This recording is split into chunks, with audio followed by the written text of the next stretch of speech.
इस गिरावट ने चीखें निकाल दी निवेशकों की। Hi this is Dev and watch traders diary. 174 रुपए 10 पैसे का प्राइस बंधन बैंक के ऊपर बात। एंड एक ही बात, रिटर्न ऑन एसेट के ऊपर ना जो गाइडेंस आई वो कट कर दी। एंड इतने में स्टॉक जो है वो 17% टूट जाता है। एंड मोतीलाल हुए और बहुत सारे ब्रोकरेज कंपनियां हैं जो कि यहाँ पर डाउनग्रेड करती हैं, अपने टारगेट प्राइसेस नीचे लाती हैं। बट एक इंपॉर्टेंट बात, 200 रुपए से ऊपर के प्राइसेस रखे हुए हैं अभी भी। नोमोरा 190 है और भी बहुत सारी हैं जो कि 223। और यहाँ पर ना जो गिरावट का एक अनुमान था मॉर्गन स्टैनले का, तो वो कहीं ना कहीं यहाँ पर 15% का जो एक लेकर चल रहे थे 172 के आसपास का, वो हो चुके। बट उससे भी ज़्यादा यहाँ पर ना नीचे क्लोजिंग हुई है। एंड इंपॉर्टेंट बात ये है कि ये स्टॉक बिल्कुल लोअर पर क्लोज हुआ है, ये सबसे इंपॉर्टेंट बात। एंड आगे क्या होने वाला है, क्या बंधन बैंक का हाल यस बैंक जैसा होगा, ये थोड़ा समझते हैं। क्योंकि रिटर्न ऑन असेट्स के ऊपर गाइडेंस कट करी है, तो इसका मतलब क्या है, क्या हो रहा था इस सिनेरियो में, ये थोड़ी सा स्टोरी अलग है जो कि मैंने थंबनेल पर लिखा हुआ। एंड इसके अपने अपने मायने हैं, तो मैं पूरी बात आपके सामने करूंगा। मैं चाहता हूं कि आप लास्ट तक रुकें। एंड आगे बढ़ने से पहले काफी इंपॉर्टेंट बात, अगर आपको मार्केट के काफी interesting news and updates daily basis पर चाहिए तो आप चैनल को सब्सक्राइब कर सकते हैं, जिसका लिंक आपके डिस्क्रिप्शन बॉक्स में देखने को मिल रहा है। So please subscribe. तो जरा अभी इस पर भी नजर मारी, कंपाउंडेड प्रॉफिट ग्रोथ। अगर आप 12 ट्रेलिंग मंथ की बात करें तो -34% है, जिसके मुकाबले अगर स्टॉक की बात करें तो यहाँ पर सिर्फ और सिर्फ 4% का नेगेटिव रिटर्न है।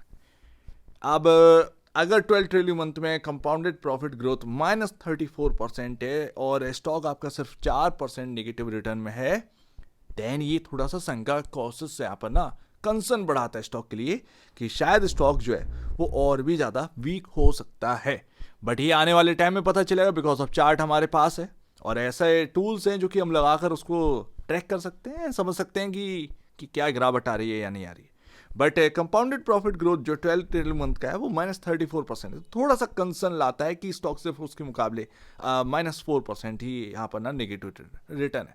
बट हायर साइड से अगर आप जोड़ोगे तो ये नेगेटिव ना बहुत ज़्यादा दे चुका है, तो वो थोड़ी सी अलग बात है। बट लेट्स सी अभी अगर आप देखें तो प्रॉब्लम क्या हुई।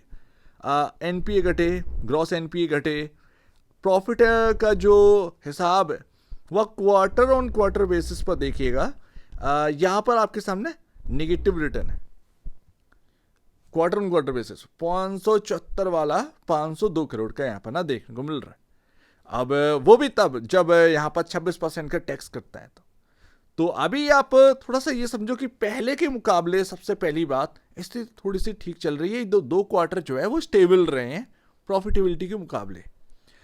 तो ये थोड़ा सा आपको समझना की जरूरत है। ये काफी पेचीदा केस है बंधन बैंक का, क्योंकि काफी बड़े बड़े गिरावट एंड इफ्स एंड बट्स यहाँ पर लगे हुए।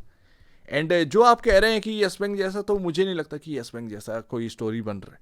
बट ये कहानी थोड़ी सी डिफरेंट है।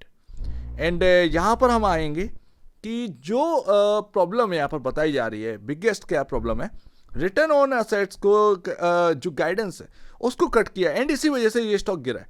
एंड यहाँ पर आपके सामने 1.6 टू 1.8% से 1.2 से माफ करिएगा 1.4% रखा हुआ है। तो ये आपके सामने जो गाइडेंस दी गई है तो वो घटा दी गई है। एंड हाईएस्ट था वो 1.8% एंड लोएस्ट यहाँ पर रखा है 1.2%।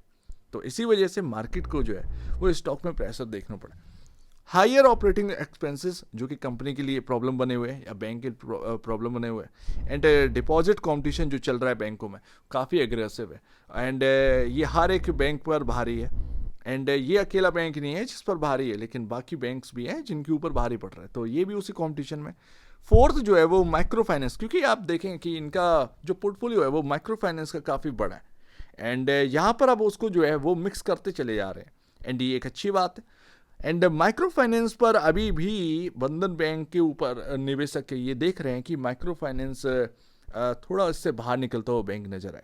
एंड ये स्ट्रिक्टली यहाँ पर अगर आप देखेंगे तो हाई स्ट्रेस वाला जो सेगमेंट है वो देखने को मिला था माइक्रो फाइनेंस। एंड इसीलिए इंडसइंड बैंक में शायद प्रॉब्लम आई थी, बिकॉज ऑफ उन्होंने एक एनबीएफसी को एक्वायर किया था। एंड यहाँ पर आपके सामने वही प्रॉब्लम है। वीक ऑपरेटिंग प्रॉफिट क्वालिटी, ये भी आपके सामने, जो कि क्योंकि मैं बता रहा हूँ क्वार्टर ऑन क्वार्टर बेसिस पर आपके प्रॉफिट डाउन हुआ है, बढ़ा नहीं है। अर्निंग पर शेयर यानी कि आपका क्वार्टर ऑन क्वार्टर बेसिस पर ईपीएस भी डाउन हुआ होगा, तो ये बात है।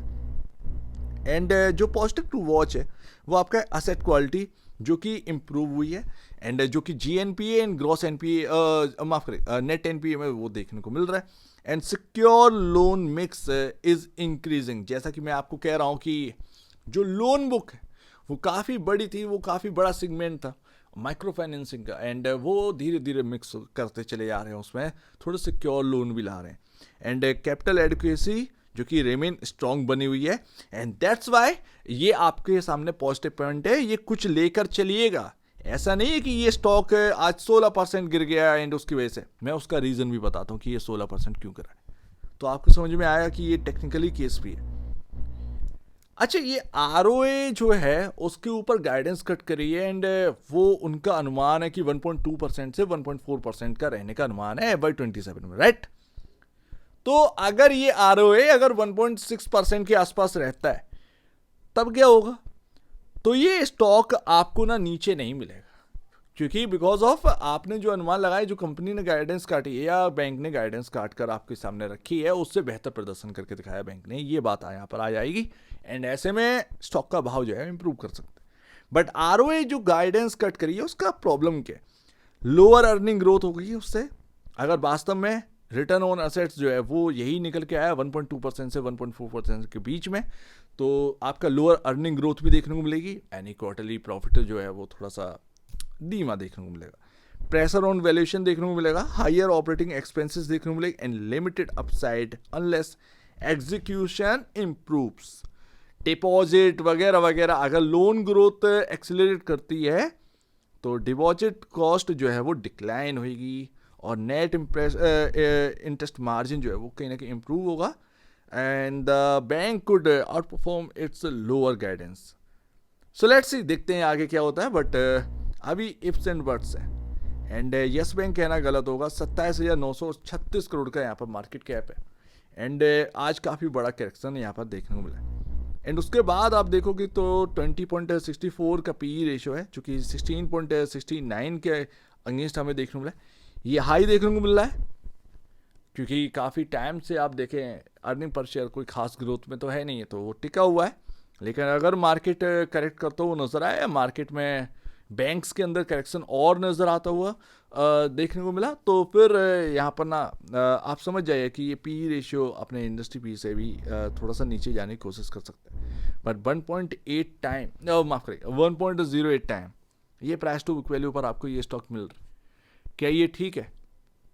मैं कहता हूं कि एक नॉर्मल वैल्यू पर आ चुका है, बुक वैल्यू के आसपास आ चुका है। और मेरे लिए इस स्टॉक के अंदर जो सबसे इंपॉर्टेंट बात रहेगी वो है वापसी FIs की होना, जो कि लगातार घट गई और अचानक से घट गई। मार्च से जून के बीच में 22% से सीधा 18.64% यहां पर इंक्रीज होना चाहिए।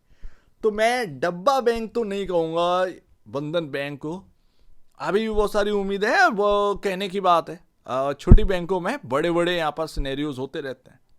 सिनेरियोज का मतलब चार्ट पर बड़े बड़े कैंडल्स कभी कभार बनते रहते हैं, और ये किस दुनिया की बैंक में नहीं होता। काफ़ी सारी दिक्कतें यहाँ पर रहती हैं लगातार। अगर आप जो है मैं HDFC चल पा रहा है क्या, प्रॉब्लम आई ना, तो वही सारी दिक्कतें हैं। इकोनॉमिकली कुछ प्रॉब्लम भी चल रही है, बैंक उसको फेस कर रही हैं, एंड लेट्स सी आगे देखते हैं। बट FIs का लौटना इस बैंक के अंदर काफ़ी इंपॉर्टेंट है।